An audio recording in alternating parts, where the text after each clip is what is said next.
I always thought that the day my life would fall apart would look dramatic: thunderstorms, screaming, broken plates flying across the kitchen. But the truth is so much more pathetic. It starts with a silence you convince yourself to ignore. And maybe that's the part that hurts the most when I think back to it. How ordinary everything was right before I destroyed everything I loved.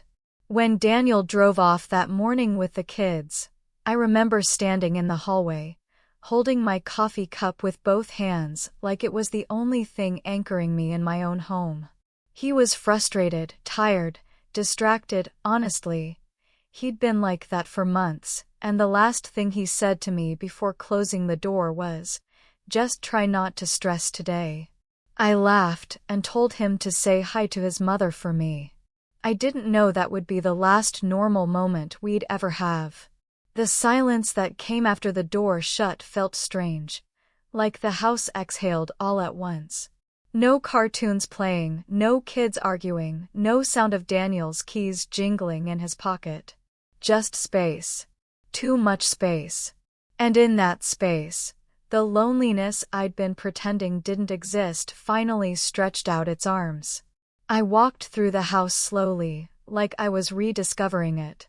The sunlight looked softer than usual, the rooms felt wider. And maybe that's why I didn't tell him not to come. Adam. God, even thinking of his name now feels like pressing on a bruise. He wasn't supposed to mean anything.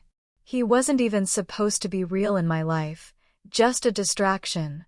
A voice that made me feel alive again in moments I didn't want to admit I was drowning. He messaged me that morning, "Are you alone?" My stomach tightened when I read it. Not in fear, in anticipation. In that dangerous, electric way that makes you feel 20 again. I should have told him no. I should have shut it down. I should have turned off the phone, taken a shower, gone for a walk, done anything except what I did. But I didn't. I told him to come over. I still remember every second leading up to it. How I kept touching my hair, pacing in front of the mirror like a teenager, trying to slow down my heartbeat. How my hands wouldn't stay still. How I felt both terrified and thrilled, like I was balancing on the edge of a cliff and leaning forward just to see what would happen. When the doorbell rang, my breath caught in my throat. I opened the door, and the moment I saw him, the way he looked at me, the heat in his eyes, the slow smile that wasn't innocent for even a second, something inside me just gave in. Completely. He stepped in close, and the air between us felt charged, almost buzzing. Adam always had this way of making everything feel intentional. The way his hand brushed my arm, the way he looked at my lips before looking into my eyes, the way he stepped just a little too close, but never touched me until I did it first. And I did. I was the one who reached for him. I was the one who pulled him in. I was the one who let myself forget everything except the warmth of his body against mine. It wasn't sudden or rushed, it was slow, unbearably slow, like he wanted me to feel every second of being wanted, touched, seen. His hands on my waist, the way he whispered my name against my neck, the way my breath kept catching in my chest, because it had been so long since anyone made me feel anything. It was all heat and closeness and that dizzying feeling of losing control on purpose. My mind kept flashing with guilt, but my body didn't listen. I felt his breath on my skin, the warmth of his palms sliding over me, the way his touch sent ripples up my spine. It was intimate in a way that scared me, not the act itself, but how desperately I needed that feeling, how much I missed being wanted, how alive I felt in those moments. We moved together like we'd done it 1,000 times, even though we hadn't. His hands, my shaking breath, the soft thud of us stumbling toward the bedroom, the sheets pulling under us, everything blurred into heat and need, and the kind of closeness I'd convinced myself I no longer cared about. And right when I thought I could pretend, just for 1 hour, that my life wasn't broken. The sound came. The front door slammed. Hard. Adam froze. I froze harder. My whole body turned cold instantly. And then I heard footsteps, fast, heavy, determined. Daniel's. I don't know how he got home. I don't know why. I didn't even have time to think. The bedroom door swung open so forcefully it hit the wall. And there he was. My husband. Holding the bags he had taken for the kids. His eyes didn't blink. His face didn't move. It was like watching a soul leave a body. For 1 second, 1 single second, everything stopped. Me, Adam, the air in the room, the entire world. Then Daniel dropped the bags, and the sound of them hitting the floor snapped something in him. He moved so fast I didn't even manage to breathe. He went straight for Adam, and the room exploded into violence. The kind of violence you can't forget even if you try. I screamed his name, but he didn't hear it. Or maybe he did and didn't care. I remember the thud of bodies hitting the floor, the sickening crack of a fist against bone, the sound Adam made when the air was punched out of him, the frantic blur of motion as Daniel attacked him like he wasn't a man, like he was something that needed to be destroyed. I remember grabbing Daniel's arm, trying to pull him back, but he threw me aside like I weighed nothing. His hands were shaking from rage, and his breathing sounded like something torn inside him. And the blood. There was so much of it. On the carpet, on their clothes, on Daniel's hands. I thought I had just watched the father of my children kill someone in our bedroom. I thought my life was over in that exact moment. But I didn't understand yet. The worst part hadn't even happened. Not the cops arriving. Not the neighbors watching. Not the look Daniel gave me, broken and hollow, when they handcuffed him. The worst part came later. Much later. When my kids would look at me with the same eyes he did. This is only the beginning. And I know, that everything that happened next was my fault. I used to think the worst moment of my life was watching Daniel beat Adam on our bedroom floor. Watching blood drip onto the carpet like some horrible slow-motion nightmare I couldn't wake up from. But that wasn't the worst moment, not even close. The worst came after the cops pulled Daniel off of him, after they dragged him outside in handcuffs, after Adam was carried out on a stretcher with his face so swollen I could barely recognize him. What came after? That was the true punishment. And it didn't end. Not even when the bruises faded. Not even when the court hearings were over. Not even now. I remember sitting on the edge of the bed right after they took Daniel away. The house went quiet, but not the kind of silence you can breathe in. This was the kind that presses on your chest, squeezing until your ribs hurt. The sheets were still pulled halfway off the mattress. Adam's phone lay on the floor next to a smear of blood. And there I was, naked under a robe I barely managed to throw on, staring at the room that only a couple of hours earlier had felt like an escape. Now it looked like a crime scene, my crime scene. I could still feel the heat of Adam's hands on my skin, the faint smell of his cologne in the air, the ghost of his breath against my neck, but it all twisted into something ugly, something rotten, like a memory already curdling. Everything felt dirty. I felt dirty. My own body felt like a place I didn't want to live in. When the officer came back inside to talk to me, I couldn't meet his eyes. He asked me what happened, and my voice came out so thin I barely recognized it. I told him the truth, or at least the parts of it I could say out loud without collapsing. He kept asking me to clarify details. I could hear the judgment in every pause he made. So your husband returned unexpectedly, and found you and the victim inside the home? Together. I nodded. My face burned with shame, with guilt. with the realization that this mess wasn't something I could hide from anyone anymore.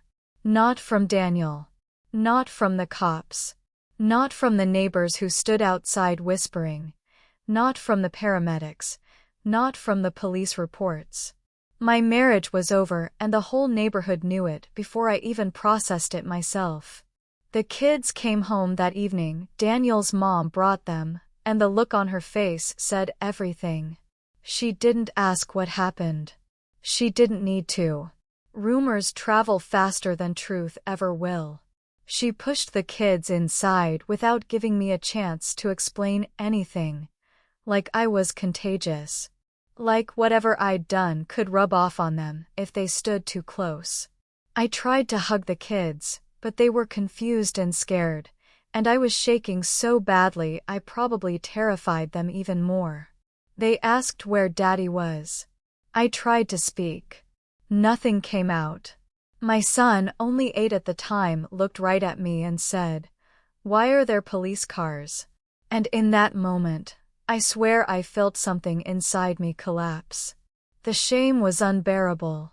The next few days blurred together, phone calls, questions, statements, the hospital updating me on Adam's condition, lawyers explaining charges, Daniel refusing to speak to me. The only time I saw him again before the trial was in the courtroom, and even then, he didn't look at me. Not once. His lawyer said it was best. Mine said to keep quiet. Everyone told me what to do except the people who actually needed to hear me. And through all of this, I replayed that day in my mind over and over. Not just the violence, not just Daniel's face when he walked in, but the moments before.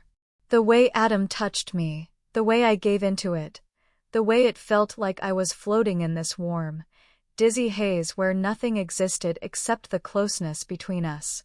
The way I clung to him, desperate for the kind of touch I hadn't felt in so long. The way my breath shook every time he kissed me. The way my body responded even though my mind whispered warnings I didn't want to hear. I remembered the curve of his hand on my waist, the slow drag of his fingers down my spine. The way my pulse felt like it was trying to escape my chest. And I hated myself for remembering it, for remembering the tenderness, the heat, the rush, when all it brought me now was pain.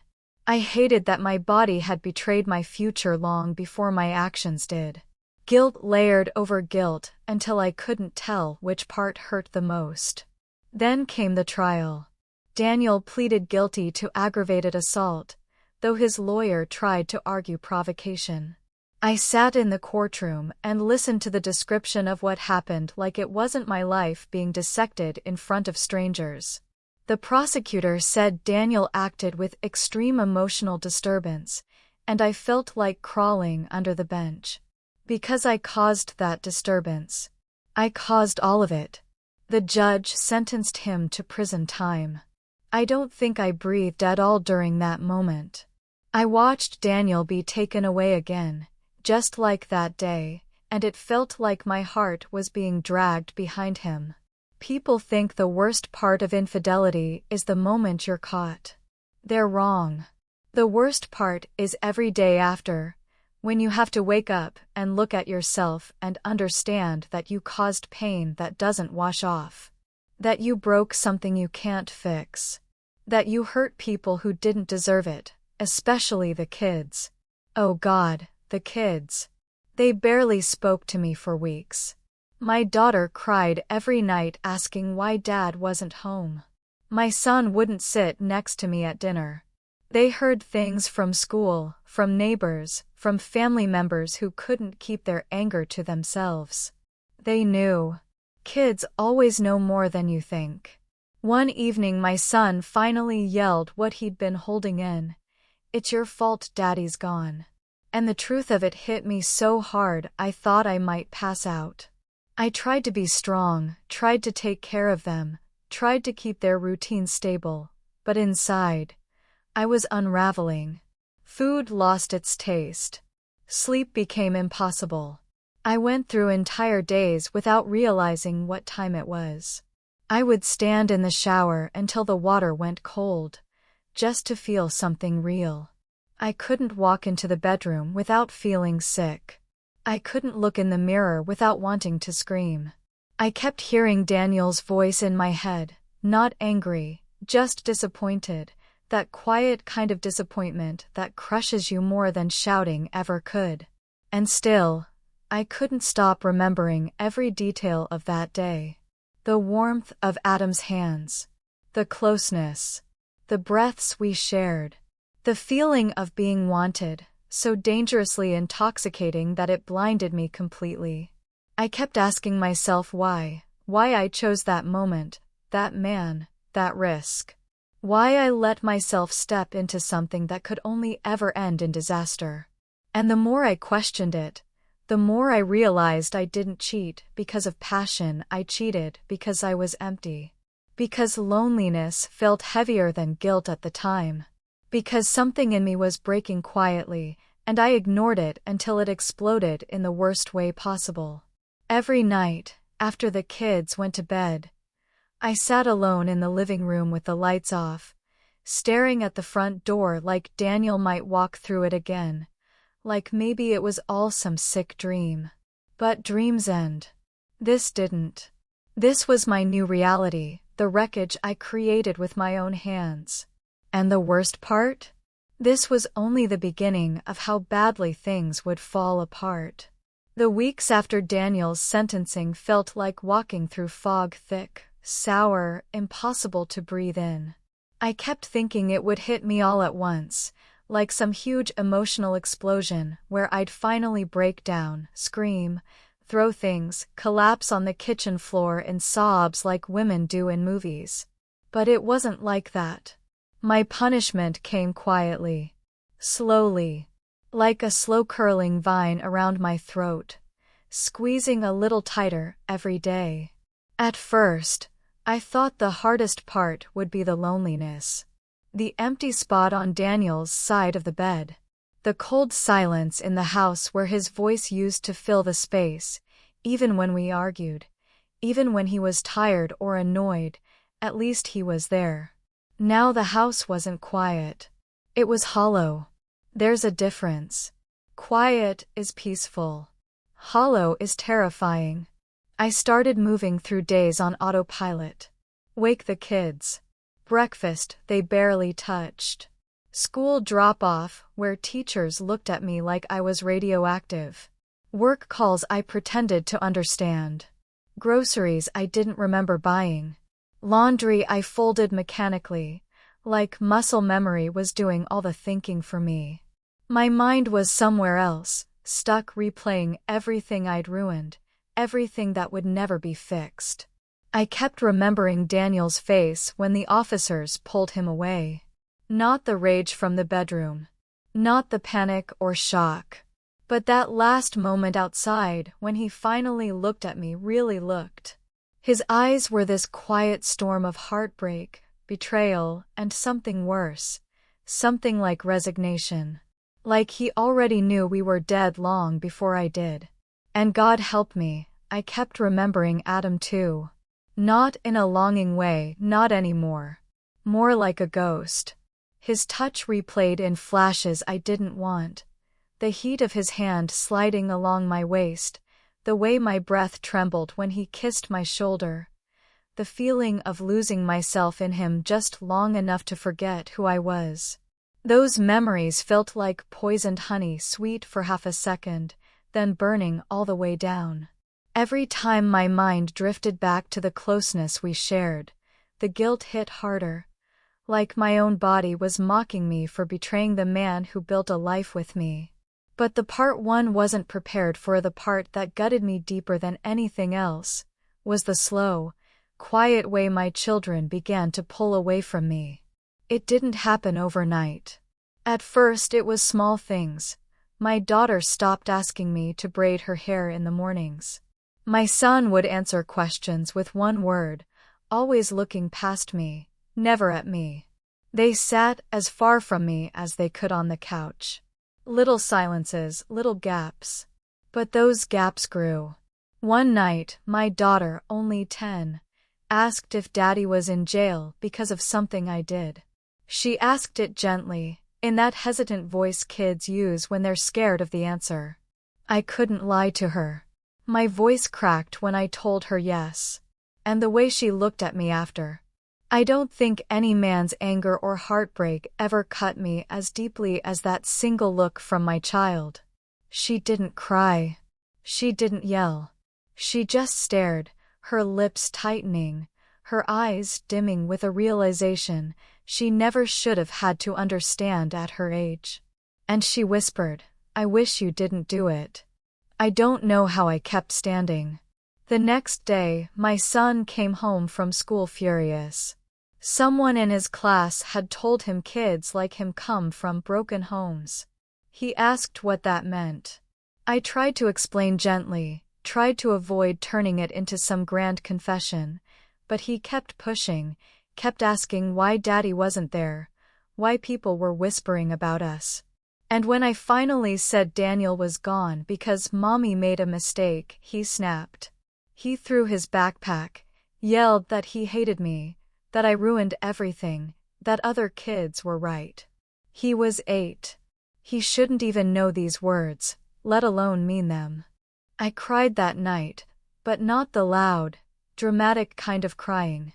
I cried silently, lying on my side in the dark, facing Daniel's empty space on the bed. My body shook without sound, like even my sobs were ashamed of me. I kept one hand pressed to the pillow where his head used to rest, imagining the weight of him there, the warmth he used to radiate even when we slept apart after arguments. He used to reach for me in his sleep sometimes. Just this unconscious habit of pulling me closer. I remember the nights I rolled away from him. Now I'd give anything to feel that instinctive touch again. The more time passed, the more the world around me shrank. Friends stopped inviting me out, some because they didn't know how to talk to me, some because they simply didn't want to be associated with the woman who destroyed her marriage. I couldn't blame them. Even the neighbors avoided me. People who used to wave from their porches suddenly pretended not to see me. Parents at the school pickup whispered. The moms especially, they looked at me like I was a warning sign. At work, things were worse.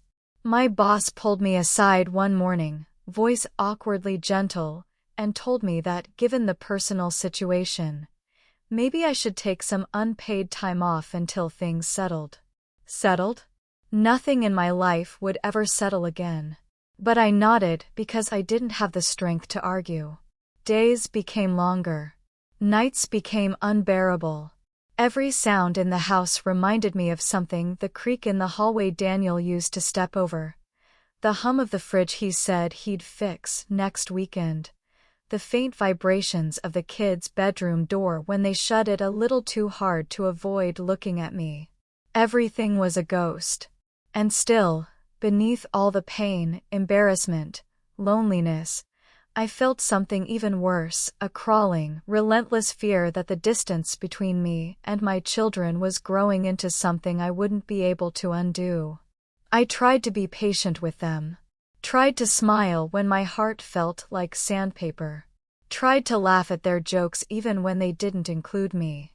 I packed their lunches with notes inside. Little hearts, I love you, and some days the notes came back unread. One afternoon, I overheard them whispering to each other in the hallway. My daughter said, "I don't trust her anymore." My son whispered back, "I don't think Daddy does either." And the truth was, they were right. Daniel didn't call me. He called the kids every week from jail, but never once asked to speak to me. I'd listen from the next room while they chatted with him, their voices brightening in ways I hadn't heard in months. And when the calls ended, they always looked sadder than before, like being reminded of what we lost was another wound reopening. The irony was cruel. Even from prison, Daniel was still the better parent. Meanwhile, I was crumbling. I stopped wearing makeup, stopped looking in mirrors, stopped caring about meals, routines, everything that used to make me feel like myself. I felt like I was shrinking from the inside out, becoming a smaller, dimmer version of the woman I used to be. And every night, just when I thought I was too exhausted to cry, the memories would come back again. Adam's breath on my skin. Daniel's hand grabbing his shirt. The blood on the carpet. The sound of my daughter saying she wished I hadn't done it. And deeper than all that, the haunting thought that maybe, this wasn't even the bottom yet. Maybe there was still more to lose. And I didn't know then just how right I was. I remember the weeks after the police took my husband away like they were carved into my skin. Like every hour left a mark that wouldn't fade no matter how much I tried to forget or forgive myself. And I swear every sound in the house felt like it was accusing me. The creak of the hallway, the wind against the windows. Even the hum of the refrigerator felt like it was reminding me of what I had done. And I kept replaying that night in my head. Not even the moment he walked in, but everything. Before it, every touch, every whisper, every moment I let myself lean into something that felt like escape, instead of asking why I was running in the first place. I remember lying awake at night after he'd been taken away. The bed feeling like an empty parking lot, too big, too cold, too silent, and I could still feel the ghost of the lover's hands on my waist, his breath on my neck. The way I let myself sink into him as if it would erase the years of feeling unseen or unheard. And it made me sick how my body remembered things I wished I could erase. Like muscle memory was its own kind of betrayal. I tried to tell myself that the kids didn't understand what had happened, that maybe they hadn't heard everything from the neighbors. But kids see more than adults think they do. And mine were looking at me like I had broken something sacred. Like I wasn't safe to trust anymore, and each time I tried to hug them they stiffened, and each stiffening felt like a knife sliding under my ribs. I kept telling myself I didn't cheat because I stopped loving my husband, but because I started losing myself, started feeling like I was fading into the background of my own life. And the lover made me feel visible again, wanted again. Like someone could look at me and see a woman instead of a mother, a wife, a scheduler, a cleaner, an everything holder. But that doesn't matter now because the truth is I made a choice, and that choice detonated my family like a bomb I pretended I hadn't built. With my own hands. I remember going to visit my husband in jail for the first time. My hands shaking so badly I almost dropped the pen I needed to sign in. And when he finally walked into the visiting room he looked so different, his face harder, older. Like the night of the fight had aged him a decade. And when he sat down in front of me he didn't say anything at first. He just stared at me as if trying to understand how the woman he loved could turn into a stranger in his own home. And I felt myself shrinking under that stare. When he finally spoke, his voice was low, almost calm, which made everything worse because calm anger feels colder than shouting. And he asked me why. Not dramatically, not with tears, just, why, as if he truly needed the answer to survive the rest of his sentence. And I didn't know what to say because anything I said felt like an excuse, so I told him the truth, that I felt lonely, invisible, overwhelmed, and the second the words left my mouth I hated myself, because how do you tell a man sitting in jail because of you that you weren't feeling seen? He looked away from me then, jaw clenched, and I knew that part of whatever love we had left died right there in that silence. When I got home after that visit, I sat on the floor of the bathroom and cried so hard I thought I would throw up, and maybe I did. I don't remember, but I do remember the feeling like grief and shame were twisting together in my stomach. Like I was mourning someone who wasn't even dead yet. The kids avoided me more and more, especially our oldest, who started answering me in short, cold sentences like I was some teacher he couldn't stand. And even when I tried to cook their favorite dinners they barely ate. And one night I caught them whispering to each other in the hallway, saying things like, "She ruined everything and it's her fault Dad is gone." And it felt like I was listening to my own verdict being delivered by the only people I loved more than anything. I tried throwing myself into routines, work, laundry, school pickups, bills, but everything felt mechanical, like I was performing someone else's life. And every time I walked into the bedroom where it happened, I felt the air change. Like the room itself remembered the betrayal and refused to forgive me. I would stand there sometimes, touching the edge of the dresser where my lover had leaned that night, and I felt this horrible mix of shame and longing and regret, and I hated myself for that longing, for remembering how desperately I wanted to feel desired. How hungry I was for someone to touch me like I mattered, even though that hunger burned down my marriage like a wildfire. The nights were the worst, when the kids were asleep and I couldn't blame the noise of the house for the way my mind raced, and I kept wondering if maybe, somewhere deep inside, I had wanted to be caught, if I had wanted my husband to see, to finally react, to finally show some emotion after months of distance. And that thought terrified me because it meant the entire disaster wasn't just a mistake, but something darker, something I didn't want to face. Weeks turned into months, and I kept visiting my husband in jail, kept trying to fix something that was crumbling in slow motion. But every visit felt heavier, colder, and the day he told me he didn't trust me anymore, that he didn't know if he ever could again, I felt something inside me collapse. Something that might have been hope, or maybe just the last illusion that we could go back to who we used to be. And the worst part? I still loved him. I loved the man I destroyed. I loved the man who couldn't look at me without remembering the image of me with someone else. And loving him made everything hurt so much more. I think the moment everything truly started falling apart wasn't the night my husband walked in on me or even the moment he was arrested, but sometime later. In that strange quiet period when life pretends to return to normal even though nothing feels normal anymore. And every morning I'd wake up hoping that maybe today would feel different. Maybe today the kids would look at me without that flicker of resentment in their eyes.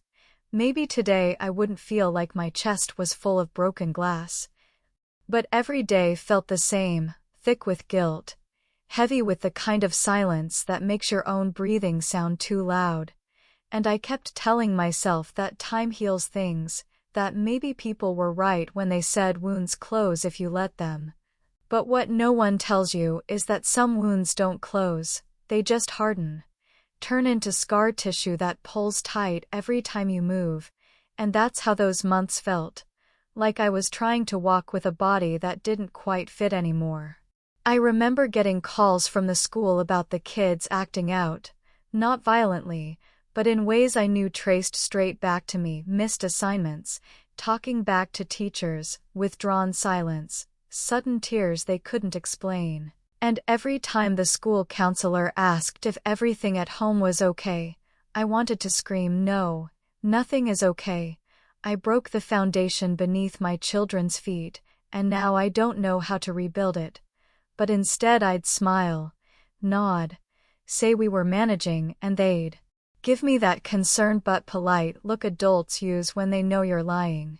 At night, after I'd finally get the kids to sleep, I'd sit on the edge of the bathtub or on the kitchen floor, whichever felt less suffocating, and my mind would drift back, not even to the affair itself but to the months leading up to it. The tiny cracks I ignored, the distance I pretended wasn't growing, the moments I felt myself disappearing and didn't fight to be seen. And I'd wonder how many chances I had missed to stop everything before it spiraled into disaster. Sometimes I'd think about the lover, just the idea of him.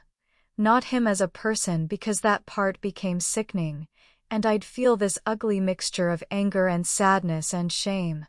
Like I couldn't believe I let myself get pulled into something that small. Something that shallow, something that burned so fast it left nothing but ashes and consequences. And I hated the version of myself that was so desperate for attention she mistook temporary heat for actual connection.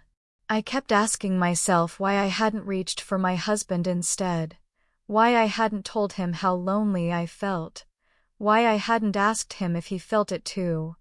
But the truth is I was scared he'd dismiss it, or worse, agree with me. Because admitting something is wrong makes you responsible for fixing it, and maybe I wasn't ready to take that responsibility. Maybe I wanted someone else to make me feel alive without requiring anything from me. When I visited my husband in jail during that stretch of months, something in him kept shifting, like each week added another layer of distance between us, and even when he tried to be civil for the sake of the kids, I could feel the hardness in him. A hardness I had created. He'd ask about the kids, about school, about bills, but he never asked about me, not out of anger necessarily, but because he didn't see me the same way anymore. And it's a strange kind of grief to realize the person who knew you better than anyone now looks at you like a stranger wearing your skin. I tried to tell him once that I was sorry, not in the flimsy way I had before but in a way that felt like opening a vein, and he let me speak, but when I finished he just exhaled slowly and said he'd heard every version of that apology in his head already. And none of them erased what he saw that night. It hit me then that forgiveness wasn't a guarantee, no matter how much I wanted it, and that wanting things to go back to normal didn't mean they ever would.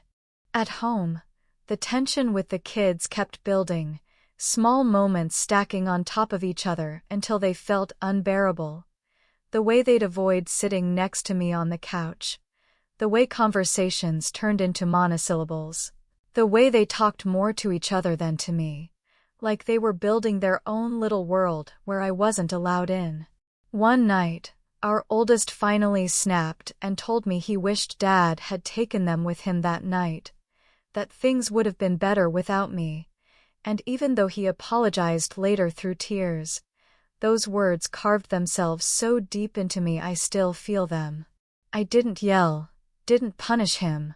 I just sat there and took it because the truth is he wasn't wrong to feel that way, and that's the part that hurt the most, the understanding. Bills piled up, work became harder to juggle, and even though the neighbors stopped staring after a while, I felt their judgment every time I stepped outside. Like my mistake was a stain spreading across the entire house. And no amount of cleaning or pretending could wash it away. I kept myself busy because stillness felt dangerous, like silence would swallow me whole. But the more I tried to outrun my thoughts, the faster they chased me, and there were nights I'd pace the living room with my hands shaking, thinking about everything I had destroyed. Thinking about my husband locked in a cold cell because of choices I made. Thinking about how the lover had vanished completely from my life as if he had never existed, leaving me to carry the consequences alone. And then came the day the lawyer called to say my husband's release date had been set, and I felt this wave of something I couldn't even name: fear, guilt, hope, dread, all tangled together. And I knew nothing would be simple when he came home. Not with the way the kids talked about him. Not with the way he talked about wanting a fresh start. Not with the way he still couldn't look me in the eyes during visitation. I told myself maybe we could figure things out slowly. Maybe we could rebuild something broken, but not entirely destroyed. And I clung to that hope even though a deeper part of me knew I was just trying to calm the panic rising in my throat. The night before his release, I barely slept. I walked through the house for hours, touching the backs of chairs, the edges of picture frames, the walls of the hallway, as if the house itself would tell me what to expect. And every room felt thick with memories, good ones, painful ones. Ones I wished I could trade for anything else. And somewhere deep inside, I knew something was coming, something I wasn't prepared for, something that would change everything again, but I pushed the thought aside because I didn't have the strength to face it yet. When the day finally came for him to come home, I felt like my entire body was vibrating, not from excitement, not from fear alone, but from something heavier. Like every emotion I had tried to suppress for months was clawing its way back to the surface all at once, and even though I had spent the whole morning cleaning the house as if a spotless floor could fix the cracks between us, I knew deep down nothing I did could prepare me for the moment he would walk through that door again. The kids were restless too, moving around with an energy that didn't match their expressions, because they weren't smiling or excited the way kids usually get when they're about to see their dad after a long absence. They were tense, uncertain.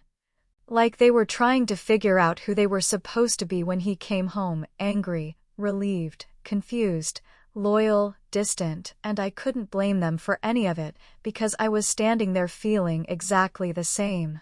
I kept wondering what he would think the moment he saw me, whether he'd look at me with the same cold distance he'd had during the last few visits, or if the sight of home would soften him. But the closer it got to the time he was supposed to arrive, the more I realized I didn't even know what version of him would be stepping out of that car.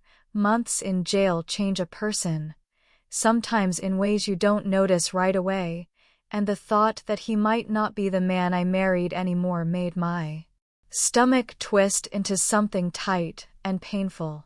When the knock finally came, I froze for a moment, my hand halfway to the door but unwilling to touch it, and the kids rushed past me like they didn't trust me to open it fast enough. And maybe they didn't. Maybe they wanted to be the ones to greet him first. Maybe part of them was still choosing sides even if they didn't mean to. The door swung open, and there he was, thinner, paler, with eyes that looked like they had lived entire lifetimes in the months he was gone. And for a moment, time felt like it stumbled, like the house itself paused to take a breath.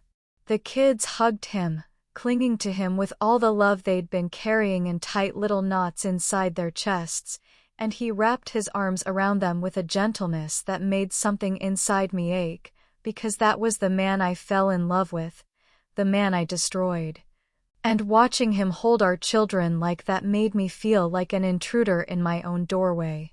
When his eyes finally lifted to mine, there was a second, just a single, fragile, impossible second, when I thought I saw something human in them again, something warm, something familiar, but then it vanished, replaced by a flicker of something unreadable. And he gave me a nod, just a nod, nothing more.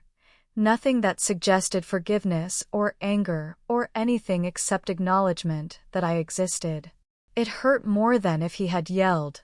It hurt more than anything he could have said, because that small, polite distance felt like the final confirmation that whatever we had before was gone. Not shattered violently but slowly, silently, like ice melting into water. We stood there awkwardly, the kids trying to fill the silence with stories and questions, but the whole time I could feel his gaze drifting around the house, landing on the walls, the floor, the rooms, the same rooms where everything fell apart. And I knew he was seeing ghosts I couldn't chase away. He walked into the bedroom with the kids trailing behind him, and my heart felt like it was being squeezed as I watched him scan the space, his eyes stopping for a fraction of a second in the exact spot where he had found us that night. And even though he didn't say anything, the tightness in his jaw told me everything. I wanted to explain, to say something that would make it hurt less, but there are moments when any words you speak will only make the wound deeper, and this was one of them, so I stayed quiet, standing in the hallway like someone who no longer had the right to step inside her own memories. Later that evening, when the kids finally gave him a moment alone, he came into the kitchen where I was pretending to wash dishes I had already washed twice, and the air felt thick and cold, like two people who used to share a life now didn't know how to share the same space.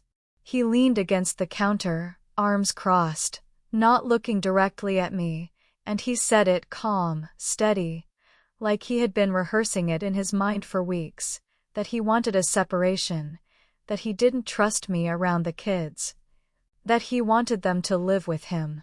The words hit me like a physical blow, so hard I had to grab the edge of the sink to steady myself, and for a moment I couldn't breathe, couldn't speak, couldn't even think, because I had prepared myself for anger, distance, resentment. But I had not prepared myself for losing my children. I tried to argue, tried to explain that the kids needed stability, that they needed both parents, that I had been doing everything alone for months, but he stopped me with a look I will never forget. A look that said he had already made up his mind long before he ever walked through that door. He said he had talked to a lawyer, that he had proof the environment with me wasn't healthy, that the kids themselves had told him they wanted to live with him, and hearing that made my knees weaken because even though I knew they were angry at me, hearing that they had chosen him so quickly, so easily, felt like having my heart ripped out in a way I didn't even know was possible. I asked him why he didn't tell me sooner, why he was saying all of this on the first night home, why he didn't give me time to at least prepare, and he said he couldn't pretend, not even for a day, because pretending was what had led to everything falling apart in the first place. The kids went with him that night. They packed their bags quickly, without looking at me, without asking if I was okay, and the sound of their zippers closing was one of the cruelest sounds I have ever heard in my life. When they walked past me, our daughter hesitated for a second, just a fraction of a second, like part of her wanted to hug me, or say goodbye, or say something, but then she looked at her father, saw the determination in his stance, and she kept walking. The door closed behind them, and the silence that followed was so heavy it felt like it was crushing my chest, pressing the air out of my lungs. I slid down onto the kitchen floor, my back against the cabinets, and cried in a way I didn't even know a human being could cry, like every regret, every mistake, every moment of weakness was pouring out of me at once. And the house that had once been full of life now felt as empty as I felt inside. And the worst part was knowing that I had no one to blame but myself.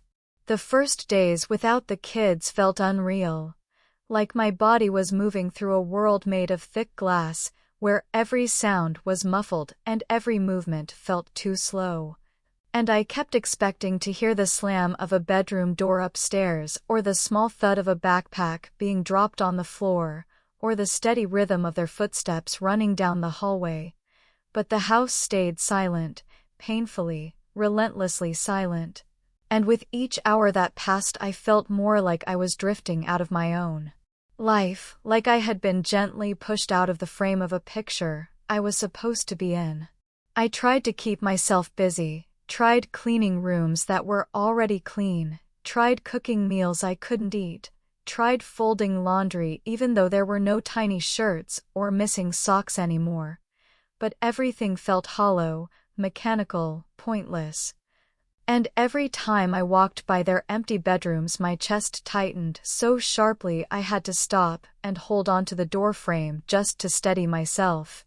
Nights were the worst, because there was nothing to distract me, nothing to focus on except the ache in my stomach and the echo of every moment I had taken for granted before everything collapsed, and I would lie in bed staring at the ceiling, replaying memories like some cruel movie. Birthday mornings when they crawled onto the bed with cards they made themselves, messy family dinners full of laughter and arguments, the little rituals we used to have that I thought would last forever, and knowing I had burned through those moments without realizing how precious they were felt like the kind of pain that burrows under your skin and refuses to let go.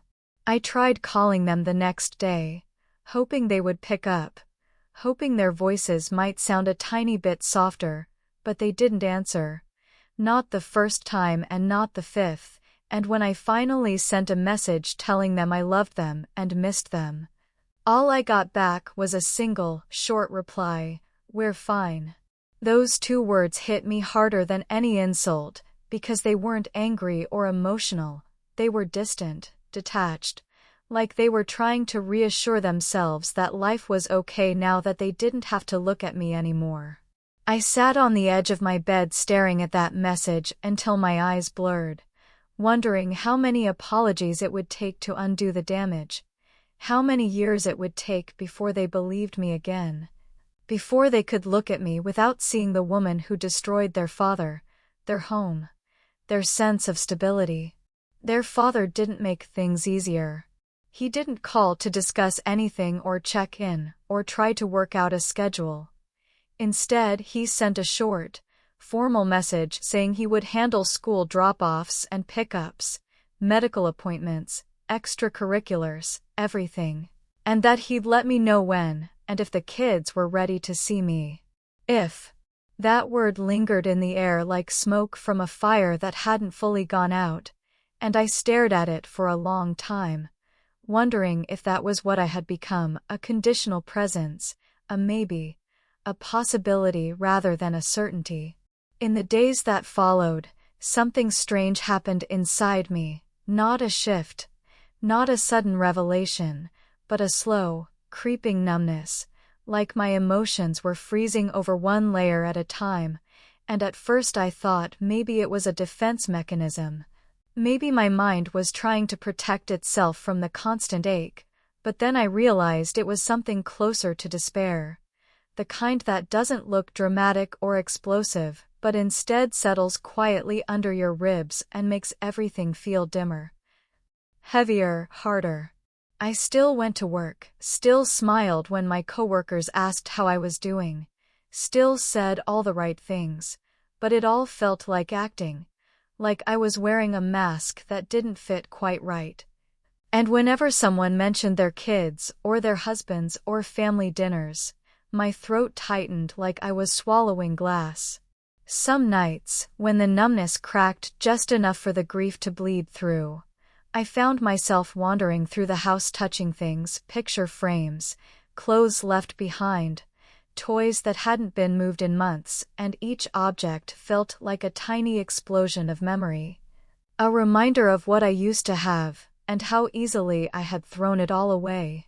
I remember finding a shirt my son had left behind in the rush to pack, a simple blue one with faded letters on the front, and when I held it, something inside me collapsed so completely I sank to the floor clutching it against my chest, rocking back and forth like a child, whispering useless words into an empty room. There were moments when I almost texted my husband, moments when loneliness grew so sharp it felt like it could cut through bone. But every time I picked up my phone I remembered the look in his eyes the night he took the kids, that mix of disappointment and resolve. And I would set the phone down again because I had no right to interrupt their peace, no right to insert myself where I wasn't wanted. I knew he wasn't trying to punish me. He was trying to protect them, and that truth was harder to accept than anger would have been. I kept wondering what he told them about me, whether he softened the truth or hardened it, whether he let them decide for themselves or guided their feelings, but deep down I knew it didn't matter, because no explanation, no sugarcoating could erase the image burned into their memories, the image of their mother with a man who wasn't their father. Sometimes I'd sit on the back porch late at night and replay every moment with my husband from the early years, the good years, the ones filled with warmth and trust and quiet intimacy, and I'd wonder how I had drifted so far from that woman, how I had become someone who betrayed not just him but the version of myself I used to be. It felt like I had been living two different lives, and both had finally crashed into each other with enough force to blow everything apart. But the deepest, sharpest wound wasn't losing the kids, or the house, or even my marriage. It was the realization that they might all be happier without me. And when that thought settled into my mind, cold and heavy, I realized that the punishment I was living through wasn't something anyone could impose on me. Not the courts, not my husband, not even the kids. It was the punishment of knowing I had done this to myself. And that made it hurt in a way nothing else could. The first night after the kids left, I didn't sleep at all. I sat on the couch, wrapped in a blanket that smelled faintly of them, and just stared at the empty spaces where their laughter used to echo, the places where their tiny feet ran across the floors, the corner where their toys used to pile up. And it was like the house had swallowed itself whole. I could feel every memory pressing down on me, a weight that no amount of cleaning or busywork could lift, and I kept thinking about all the times I'd chosen something small and selfish instead of holding onto what mattered most. All the nights I'd leaned into my loneliness instead of reaching for him, all the moments I had ignored my own children's needs because I thought I deserved a break, a thrill, a touch that made me feel alive, and realizing how badly I had failed them, how completely I had failed myself, made me want to disappear. The days blurred into each other after that, hours filled with routine but no life, each task mechanical, each meal tasteless, every call from the kids that I wasn't ready to answer a reminder that I had been erased from their world. I tried to hold on to hope, tried to believe that maybe one day they would forgive me, that maybe their anger would soften into understanding, but every glance I imagined from them, every word they might say, was filtered through a lens of betrayal I couldn't undo. And the deeper I sank into that space, the more I understood that what I had lost wasn't just my family or my home, it was my identity. The person I thought I was, the woman I had believed I could be, the trust one had assumed was unbreakable. All of it gone, swept away by a single series of choices that I had made in the fog of desire and neglect, and now I had nothing left but the echo of my own mistakes. I found myself wandering the house late at night, touching surfaces as if memorizing them, tracing my fingers along the walls, the door frames, the banister, trying to imprint the memory of a life that would never be the same. And sometimes I would catch a glimpse of myself in a mirror and barely recognize the woman staring back, her eyes red, her expression hollow, her body tense and trembling as though it carried the weight of every wrong she had ever done. I hated that reflection, hated how she reminded me of the reckless choices I had made, hated that I had been so blind to the damage building inside our home until it was too late. And every time I caught a memory of the night Daniel discovered me with someone else, every detail, the sound of his keys, the look in his eyes, the shock, the violence, the regret, I felt like a knife twisting deeper into my chest. And even as I hated myself, I remembered the warmth I had craved, the closeness I had sought, the touch that made me feel alive, and it made me sick to realize that part of me still longed for it even knowing the destruction it caused. Weeks turned into months, and the hollow feeling became a constant companion, a presence in the house that I could neither ignore nor escape. I went through the motions, work, groceries, bills, but all of it felt meaningless, like a stage performance I had been forced into without a script.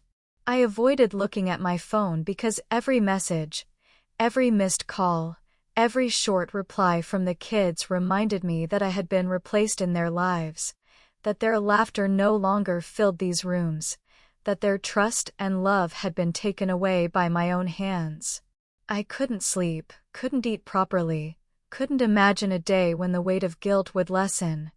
And sometimes I wondered if it ever would, if I would ever stop replaying the night that changed everything, if I would ever stop seeing Daniel's face, the blood, the shock, the heartbreak, if I would ever stop feeling the absence of my children in the rooms I had once filled with love.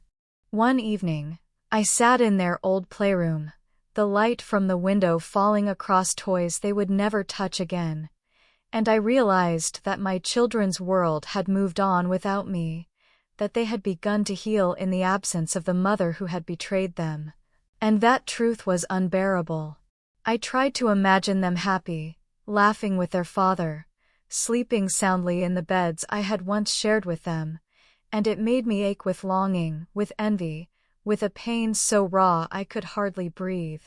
And in that moment I understood the ultimate cost of my actions, not the punishment from the law, not the shame from my neighbors, not even the distance in Daniel's eyes, but the permanent fracture I had caused in the most sacred relationships of my life. Relationships that could not simply be repaired with apologies, explanations, or tears. The nights became a cycle of grief, regret, and solitude. I would walk from room to room, sometimes stopping in front of the photos on the walls, the memories frozen in smiles that felt like they belonged to someone else, not me, and I would whisper to myself, "I am so sorry, I am so sorry," over and over. As if repetition could undo the past, as if my voice could reach through the emptiness and touch the hearts I had broken. But it never did. The house was silent. The echo of my own remorse was the only sound that answered me, and that echo became my constant companion. Sometimes I imagined knocking on Daniel's door, pleading with him for one more chance, one more conversation, one more opportunity to prove that I had changed, that I had suffered, that I understood fully the depth of what I had lost. But even in my imagination, I could hear his words cutting through the fantasy, "It's too late." And it was true. It was all true. I had done this to myself, and no amount of wishing, no amount of hoping, no amount of remorse could ever change that. I had betrayed the one person who loved me unconditionally, destroyed the children who had once looked at me with trust and wonder, and the life I had taken for granted was gone. All that remained was the unbearable weight of memory, of longing, of the knowledge that the past could not be rewritten, that the people I loved most had moved on, and that I would always carry the consequences of one night, one choice, one series of failures that had fractured everything I had held dear. And so I sit here, alone in the house that once held love, surrounded by reminders of what I lost, hoping that someday my heart will stop breaking, but knowing deep down that some wounds never heal, that some losses can never be replaced, that some mistakes are permanent, and that my life, as I knew it, ended the moment I let desire replace devotion, and nothing, no apology, no tears, no longing, can ever bring it back.